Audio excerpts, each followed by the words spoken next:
Bismillahirrahmanirrahim. Dear students, I hope you are all well about your health and iman. I am Professor Dr. Mirza Mohammad Akmaluddin, your community teacher. Dear students, साबर share इन्फोबाइट के platform से हम लोग सी language को discuss कर रहे हैं, जो कि एक ऐसी हाई लेवल लैंग्वेज है जिसके अंदर हम लोग जितनी भी नेक्स्ट आने वाली या प्रेजेंट दौर के अंदर जितनी भी हमारी हाई लेवल लैंग्वेजेस इस्तेमाल हो रही हैं, हम उनको जो है वो एज ए बेसिक के तौर पे अगर हम इन चीजों को सीख लेंगे तो बेसिकली हम उन्हीं को सीख रहे हैं। यानी कि जो इसके अंदर टर्म्स एंड जो इसके अंदर फंक्शंस यूज हो रहे हैं वही हमारी जो नेक्स्ट जितनी भी हमारी लैंग्वेजेस हैं उनके अंदर यही तकरीबन टर्म्स यूज होती हैं। थोड़ा बहुत इसके अंदर सिंटैक्स का डिफरेंस होता है, अदरवाइज तकरीबन हर हाई लेवल लैंग्वेज इक्वालिटी में इक्वली होती है। बस ये है कि जिस तरह हमारा जो है वो स्टैंडर्ड अपग्रेड हो रहा है चीजों का, जैसे जो है वो हमारा जो ग्रो कर रही है जैसी चीजें उसके अंदर जो है वो ये सारी चीजें इंक्रीज हो रही हैं। तो हम लोग सी लैंग्वेज को डिस्कस कर रहे हैं जिसके अंदर हमारा आज का टॉपिक है इनपुट और आउटपुट फंक्शन, जो हमारे सी प्रोग्रामिंग लैंग्वेज के अंदर इस्तेमाल होते हैं। ठीक है, तो इसके लिए सबसे पहले हमें पता होना चाहिए कि इनपुट होती क्या है। ठीक है, इनपुट हमारे पास जो है वो the process of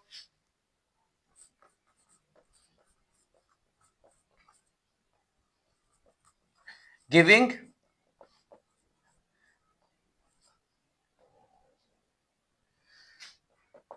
something to computer is known as input।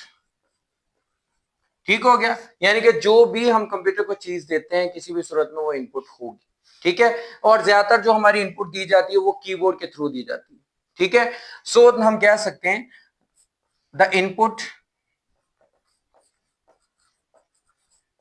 Given to computer through keyboard that is known as standard input. यानी वो जो हम लोग कीबोर्ड के थ्रू, क्योंकि कीबोर्ड हमारी एक स्टैंडर्ड इनपुट डिवाइस है, तो स्टैंडर्ड इनपुट जो है वो अगर हम लोग कीबोर्ड के थ्रू देंगे तो हम इसको क्या कहेंगे, that is a standard input. समझ आ गई।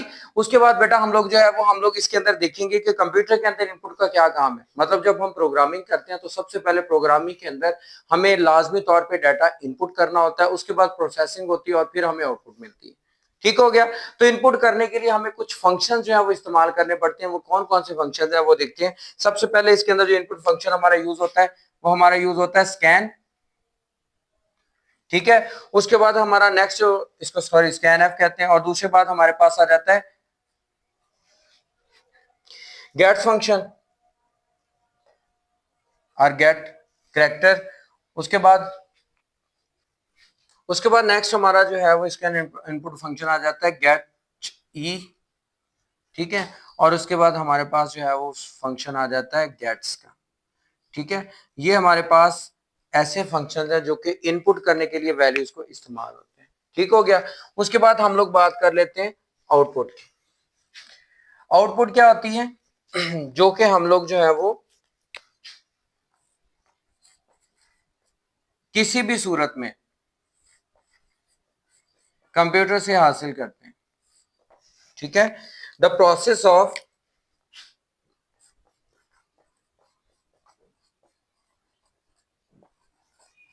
Getting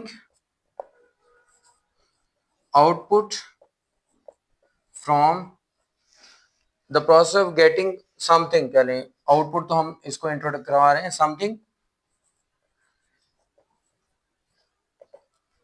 from computer is known as output. ठीक होगा बेटा। अच्छा, इसके अंदर भी स्टैंडर्ड, क्योंकि एक हमारे पास इसके अंदर जो है वो स्क्रीन यूज होती है, यानी हमारा जो मॉनिटर होता है मॉनिटर की स्क्रीन यूज होती है आउटपुट के लिए। तो जो हमारे पास the output showing on monitor screen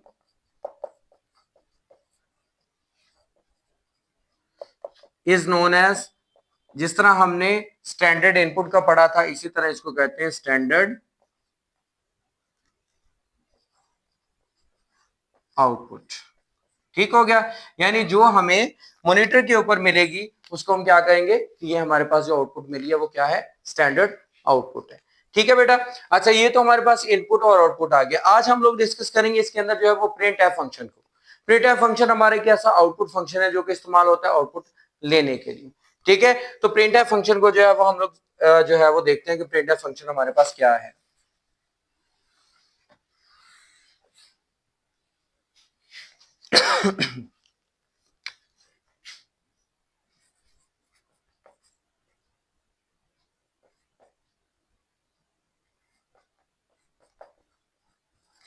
print F function basically हमारा जो है वो एक आउटपुट फंक्शन है जो कि इस्तेमाल होता है हमारे पास आउटपुट हासिल करने के लिए। ठीक है, यानी कि the function which is used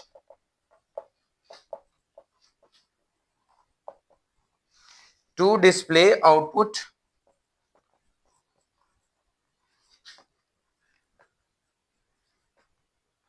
on computer screen is called print f function. ठीक हो गया, इसको जो है प्रोनाउंसिएशन जो इसकी जो है वो की जाती है बेटा, वो की जाती है प्रिंट एफ के नाम से। ठीक है, प्रिंट ई डबल एफ, यानी वो ना हम आपको थोड़ा सा ब्रॉडली बोला, प्रिंट एफ, सिंगल प्रिंट नहीं, प्रिंट एफ फंक्शन। अब इसका सिंटैक्स देख लेते हैं, हमारे पास इसका सिंटैक्स क्या है जिसकी मदद से हमने लिखना है। और सबसे क्या, पहले हम लोग जो है वो कीवर्ड इस्तेमाल करेंगे प्रिंट एफ का। उसके बाद जो है वो हम लोग ब्रैकेट के अंदर जो है वो पहले हम लोग फॉर्मेट स्ट्रिंग का इस्तेमाल करेंगे।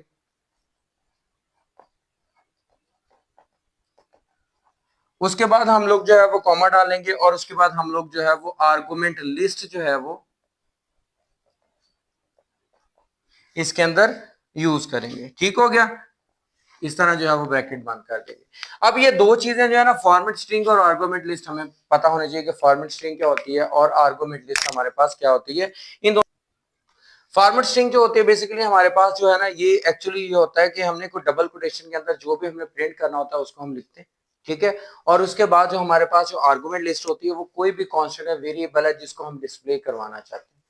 ठीक हो गया, यानी जो हम रिजल्ट उसका रिटर्न वैल्यू के फॉर्म में लेना चाह रहे हैं। लाइक मैं इसको ना एग्जांपल के थ्रू यहाँ पे जो है वो करूंगा कि ये हमारे पास है, यूज करते हैं हम लोग, उसके अंदर फिर आइडेंटिफाई हो जाएगा कि प्रिंट जो है वो हमारे पास फॉर्मेट स्पेसिफायर क्या है। सबसे पहले हमने क्या करना है, डबल कोटेशन मार्क जो है वो इंडिकेट करना है। उसके अंदर हम लोग लिखेंगे क्या करना चाह रहे हैं हम लोग, हेलो वर्ल्ड प्रिंट करना चाह रहे हैं। ठीक है, या फिर हम लोग चलें ठीक है, हेलो वर्ल्ड प्रिंट करना है हमने। ठीक है, किस फॉर्म में, ये हमारे पास सिंपली एक कह लें कि हमारे पास हमने फॉर्मेट स्ट्रिंग लिख ली और वो क्या कर देगा, हमें प्रिंट कर देगा। सेम इसी तरह अगर मैं एक और कोटेशन जो है वो एग्जांपल इस्तेमाल करूं, उसमें इन्वर्टेड कॉमास के अंदर हम लोग ये लिखते हैं कि हमारे जो है वो your marks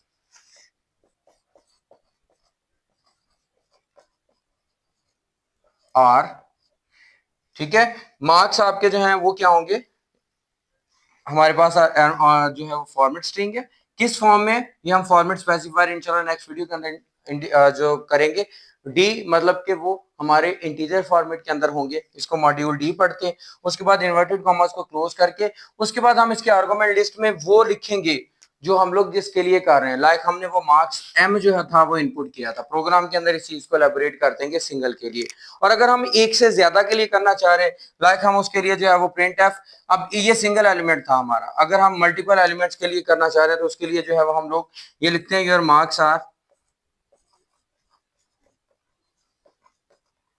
your marks are in the form of integer. ठीक हो गया, इंटीजर के फॉर्म में आपके मार्क्स आ रहे हैं एंड ग्रेड्स वो हमारे पास आ रहे हैं सी, यानी कि हमारे पास करेक्टर के फॉर्म में आ रहे हैं। ये इन्वर्टेड कॉमास क्लोज किए, एक एम मार्क्स है और हमारे पास जो है वो ग्रेड जी है। तो इसका मतलब है कि हमारे पास ये मल्टीपल के लिए और ये सिंगल के लिए। ठीक है बेटा, अब इसको हम लोग जो है वो एक प्रोग्राम के थ्रू जो है एलैबोरेट करते हैं किस तरह जो है ये हमारे पास प्रोग्राम में सोल्यूशन इसका होगा। जी बेटा, हम एक पहले प्रोग्राम लिखते हैं, कोई एक हमारा प्रोग्राम जो कि एक मैसेज डिस्प्ले करवाएगा और उसके बाद उसकी वैल्यू जो है वो इंटीजर फॉर्म में जो है वो उसको और कैरेक्टर फॉर्म के अंदर जो है वो वेरिएबल की वैल्यू को जो है वो डिक्लेयर करेगा। ठीक है, आपको पता है कि प्रोग्राम हम जब लिखते हैं तो हमारा प्रोग्राम स्टार्ट होता है हैश इंक्लूड से। ठीक है, हैश इंक्लूड,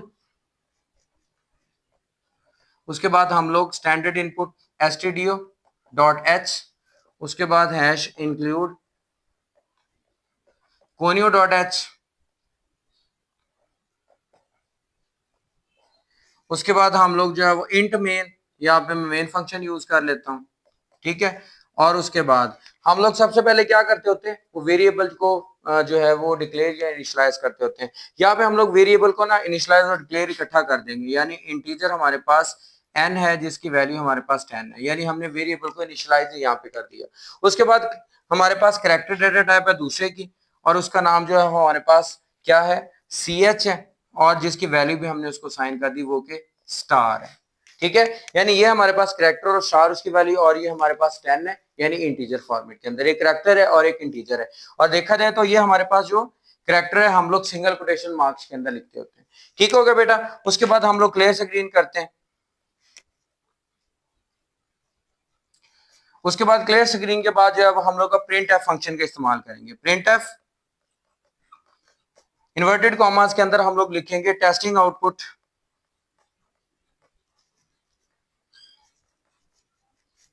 ठीक हो गया, और टेस्टिंग आउटपुट हमारी जो है वो इनक्लोज कर देंगे, और फिर हम लोग जो है वो print F statement again arguments के साथ इस्तेमाल करेंगे, जिस तरह हमने अभी जो चीजें सीखी हैं। उसमें क्या लिखेंगे कि हमारा पहला रिजल्ट जो है वो इंटीजर का है, ठीक हो गया, किसके लिए, एन के लिए, और दूसरा हमारे पास जो प्रिंट एफ यूज हो रहा है वो हमारे पास यूज हो रहा है किसके लिए, करेक्टर के लिए। तो कंट्रोल सी, और उसके लिए सी एच हमने नाम रखा था उसका, ठीक हो गया। और हम लोग इसके अंदर एंड पे जो है वो गेट करेक्टर यानी गेट फंक्शन यूज कर लेंगे,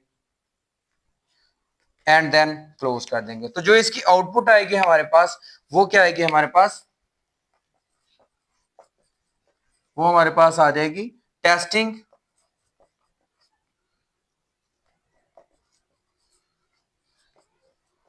आउटपुट इज इक्वल टू 10, और साथ में ये स्टार आ जाएगा। ठीक हो गया बेटा, क्योंकि हमने उसके अंदर 10 इंटीजर और स्टार दोनों को इकट्ठा शो करवाना था। इसी तरह एक और प्रोग्राम के थ्रू हम इसको एलेबोरेट करते हैं कि जो हमारे पास नेक्स्ट प्रोग्राम है जिसके अंदर ये था सिंगल आर्गुमेंट का, और अगर हम मल्टीपल आर्गुमेंट इसके अंदर इस्तेमाल करते हैं तो उनको कैसे करना है हमने, इसी को हम लोग, बाकी फंक्शनैलिटी हमारी सेम रहनी है।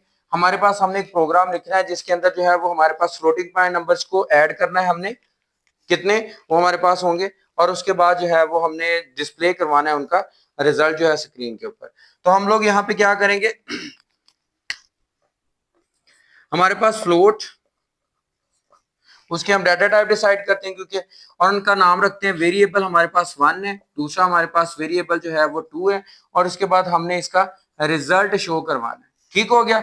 अब हम लोग जो क्या करेंगे, इसको जो वैल्यूज असाइन करेंगे, वेरिएबल 1 की वैल्यू हम लोग असाइन कर देते हैं लाइक हमारे पास है, क्योंकि वो फ्लोटिंग पॉइंट के अंदर है तो हम लोग इसकी 24.27 है। वेरिएबल 2 जो हमारे पास है उसकी वैल्यू हम लोग जो है वो क्या है 41.50। ठीक हो गया, दोनों को हमने वैल्यूज असाइन कर दी। अब हम लोग रिजल्ट का फार्मूला यानी कि हमने क्या करना है, हमने इसके अंदर प्रोसेसिंग करनी है। वो क्या होगा, हमने दो वेरिएबल्स को ऐड करना है, सो वेरिएबल 1 प्लस वेरिएबल 2। ठीक हो गया, ये हमारी प्रोसेसिंग होगी। अब प्रिंट एफ फंक्शन किस तरह इस्तेमाल होगा ये चीज हमने समझनी है। प्रिंट एफ फंक्शन के अंदर इन्वर्टेड कॉमास के अंदर हम लोग क्या करेंगे, पहले हम लोग फ्लोट प्लस हम लोग फिर से फ्लोट, यानी दो फ्लोटिंग पॉइंट वेरिएबल्स को हम लोग ऐड कर रहे हैं। हम यहाँ पे वैल्यूज नहीं लिख रहे, हम लोग क्या कर रहे हैं, उनको जो है वो उनके जो फॉर्मेट स्पेसिफाइड है उनको लिख रहे हैं, और ये हमारे पास किसके लिए, दैट इज इक्वल टू, इनका आंसर भी हमारा फ्लोट में आएगा। इन्वर्टेड कॉमास क्लोज करते हैं, पहला हमारे पास जो है वो वेरिएबल 1 के लिए है, उसके बाद हमारे पास वेरिएबल 2 के लिए है, और उसके बाद हमारे पास है RES के लिए, और हम इसको कर देते हैं क्लोज, और हम लोग गेट करेक्टर यानी गेट फंक्शन यूज करते हैं, एंड देन हम इसको क्लोज करते हैं। तो हमारे पास जो आउटपुट आएगी इनको ऐड करने से वो आ जाएगी हमारे पास राउंड अबाउट जो आउटपुट आएगी वो 68.7 समथिंग जो हो जाएगी आप कैलकुलेटर पे कैलकुलेट कर लेना, लेकिन अगर आप एग्जीक्यूट करवाएंगे तो एग्जीक्यूट। अब यहाँ पे देखें ये वाला जो इन्वर्टेड कॉमास के अंदर क्लोज है ना, ये हमारी फॉर्मेट स्ट्रिंग है और उसके बाद ये हमारे आर्गुमेंट्स हैं वेरिएबल 1, वेरिएबल 2 और हमारे पास रिजल्टेंट। इसी तरह हमारा एक और प्रोग्राम है जिसके अंदर हम लोग जो है इसको आइडेंटिफाई करेंगे कि प्रिंट एफ कैसे इस्तेमाल होती है। जी बेटा नेक्स्ट हमारा प्रोग्राम जिसके अंदर हमने एरिया जो है वो हमने फाइंड करना है स्केयर का, जिसके अंदर हमें लेंथ और विड्थ उसकी गिवन है और हमने उसके जो है वो थ्रू प्रूव करना है। हम क्या कर रहे हैं यहाँ पे जो है वो सबसे पहले जो है वो इनपुट कर रहे हैं। हमने डिसाइड क्या किया हुआ है, हमें इंटीजर वेरिएबल है उसकी यानी डाटा टाइप है और वेरिएबल हमारे पास है, एक तो हमें हाइट दी हुई है, ठीक है, और उसके बाद उसकी हमें विड्थ दी हुई है और हमने फाइंड क्या करना है एरिया। ये हमने 3 वेरिएबल जो है वो डिसाइड कर ली। ठीक हो गया, क्लियर स्क्रीन करें ना करें एक ही बात है। हमने हाइट जो है वो यहाँ पे गिवन कर ली, हाइट जो है वो हमारे पास है कितनी, लाइक हमारे पास 5 है। उसके बाद उसकी विड्थ जो है वो हमारे पास है 4। ठीक हो गया। एरिया का फार्मूला आपको पता है, एरिया ऑफ स्क्वायर होता है लेंथ मल्टीप्लाई बाय विड्थ, यानी हाइट यानी मल्टीप्लाई विथ। ठीक हो गया, ये हमने फॉर्मुलेशन कर ली। अब हम प्रिंट एफ फंक्शन का इस्तेमाल करते हैं, simple is that print F. उसके बाद हम इन्वर्टेड कॉमास के अंदर क्या लिखेंगे, जो हमारे पास एरिया ऑफ स्क्वायर, ये असल में हमारे पास जो है वो कंप्लीट अब एरिया ऑफ स्क्वायर ये हमें बता रहा है कि कौन सी आर्गुमेंट लिस्ट है एरिया ऑफ स्क्वायर, ठीक है, that is equal to integer format के अंदर वो हमें आएगा। हमने क्लोज किया और ये किसके लिए हम लोग कर रहे हैं, एरिया के लिए। ये चीज बेटा आपने समझनी है, इतनी हमारे पास आर्गुमेंट लिस्ट है, सॉरी ये हमारे पास जो है इसका स्ट्रिंग है और उसके बाद ये हमारी आर्गुमेंट लिस्ट है। एंड देन गेट फैक्टर हम करते हैं और उसके बाद हम इसको क्लोज करते हैं। तो हमारे पास जो आउटपुट आ जाएगी, आपको पता है कि इनको मल्टीप्लाई करने से हमारे पास जो आउटपुट आएगी वो हमारे पास क्या आ जाएगी, दैट इज इक्वल टू 20। ठीक है, यानी एरिया ऑफ स्क्वायर हम लोग यहां लिख देंगे एरिया ऑफ स्क्वायर, क्योंकि जब आउटपुट स्क्रीन के ऊपर आएगा ना तो ये इसी तरह आएगा जो आपने प्रिंट स्टेटमेंट में लिखा होगा, दैट इज इक्वल टू 20। तो उम्मीद करता हूं बेटा कि आपको इनपुट आउटपुट का भी कॉन्सेप्ट अच्छी तरह क्लियर हो गया होगा। मैंने 3 प्रोग्राम आपको करवाए और प्रिंट एफ फंक्शन को अच्छी तरह समझाने की कोशिश की है। इसको लॉन्ग क्वेश्चन के तौर पे तैयार करें, इसका सिंटैक्स तैयार करें और इन प्रोग्राम्स को अच्छी तरह से करें। कोई भी कंफ्यूजन हो तो कमेंट बॉक्स में लाजमी बताएं, ठीक है, फीडबैक मुझे लाजमी दें।